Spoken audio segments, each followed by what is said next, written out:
સુખરામનગરમાં slum ક્વાર્ટર્સની balcony ધરાશાયી થવાનો મામલો સામે આવ્યો છે, જેમાં અમદાવાદ મ્યુનિસિપલ કોર્પોરેશનના ડેપ્યુટી કમિશનર જયેશ ઉપાધ્યાયનું નિવેદન સામે આવ્યું છે. રહેવાસીઓને જર્જરિત મુદ્દે નોટિસ આપવામાં આવી હતી. મકાન ખાલી કરવા પણ સૂચના કરવામાં આવી હતી. એમસી દ્વારા શહેરના 14 સ્લમ ક્વાર્ટર્સના રીડેવલપમેન્ટ માટે ટેન્ડર પ્રક્રિયા ચાલુ છે. અગાઉ જર્જરિત આવાસના નળ અને ગટર કનેક્શન કાપ્યા. સુખરામનગર સ્લમ ક્વાર્ટર્સના રીડેવલપમેન્ટના ટેન્ડર પ્રક્રિયા ચાલુ છે.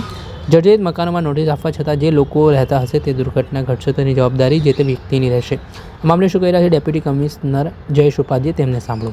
ક્વાર્ટર્સમાં એક બાલ્કનીનો ભાગ ધરાશય થયો છે. 58 લોકોને રેસ્ક્યુ કરાય છે. તે પ્રકારની સ્થિતિ હતી. બહુ જર્જરિત મકાનો છે, ભયજનક પણ છે.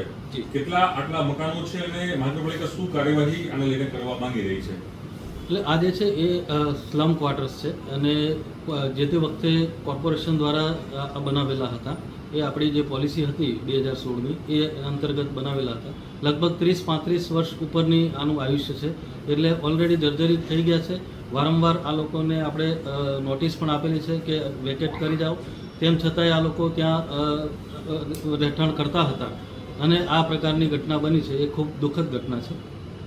શું મહાનગરપાલિકા કરવા માંગી છે? કારણ કે આવા અનેક મકાનો અમદાવાદ શહેરમાં છે જેમાં જર્જરિત છે, લોકો રહી પણ રહ્યા. હા, એટલે અત્યારે જે છે ને જે પણ આ પ્રકારના જર્જરિત મકાનો છે એમાં આપણે રીડેવલપમેન્ટ હેઠળ લીધા છે કોર્પોરેશનની પોલિસી મુજબ, અને આપણે એમને છે નવા મકાનો બનાવીને આપવાના છીએ.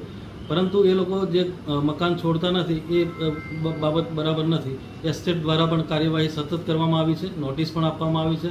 તેમ છતાંય એ લોકો જે રહે છે એ બરાબર યોગ્ય નથી. સર, કોર્પોરેશનના અમદાવાદમાં કેટલા કુલ સ્લમ ક્વાર્ટર્સ આવેલા છે, કેટલા મકાનો છે ને છેલ્લા ઘણા સમયથી રીડેવલપમેન્ટ માટેની જે પ્રોસેસ છે તે અટકી રહી છે.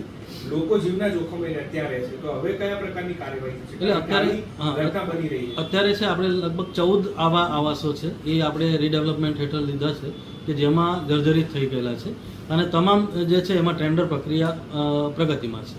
સાહેબ, એવું બી કેવું છે કે સ્થાનિકોનું કે અગર કોર્પોરેશન એ લોકોને વૈકલ્પિક વ્યવસ્થા આપે, ભાડું આપે, તો તેઓ લોકો 24 કલાકમાં મકાન ખાલી કરવા માટે તૈયાર છે. હા, બિલકુલ. એ આપણે એ પ્રક્રિયામાં છે. જે ટેન્ડરમાં ફાઇનલ થઈને જે પણ L1 આવશે એ જે બિલ્ડર છે એ જ એના ભાડું અને બધી પ્રક્રિયા આગળની કરશે.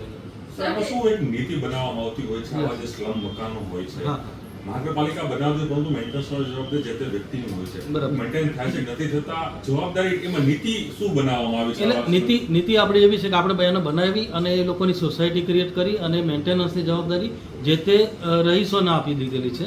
એટલે ખરેખર મેન્ટેન એ લોકોએ કરવાની છે, પરંતુ એ લોકો મેન્ટેન કરતા નથી અને આ પરિસ્થિતિ આવે છે. એટલે 30-35 વર્ષ પછી એવી હાલતમાં આવી જાય છે કે કોઈ જાતનું મેન્ટેનન્સ થઈ શકતું નથી. સર, જે લોકો રહે છે હજુ પણ જર્જરિત મકાનોમાં, કોઈ ઘટના બનશે તો જવાબદાર કોણ રહેશે? જવાબદાર તો જે તે રહીશો, કારણ કે એમને વારંવાર આપણે જાગૃત કરેલા છે. પેપરમાં ઇવન એડ પણ આપેલી છે. એમને સતત સમયાંતરે નોટિસો પણ આપી છે. ઇવન નળ અને ગટરના કનેક્શનો કાપવા સુધીની કાર્યવાહી કોર્પોરેશન દ્વારા કરેલી છે. તેમ છતાંય એ લોકો નથી ત્યાંથી પેલા થતા. તો એ જવાબદારી જે તે પેલાની જ રહે, રહીશોની જ રહે.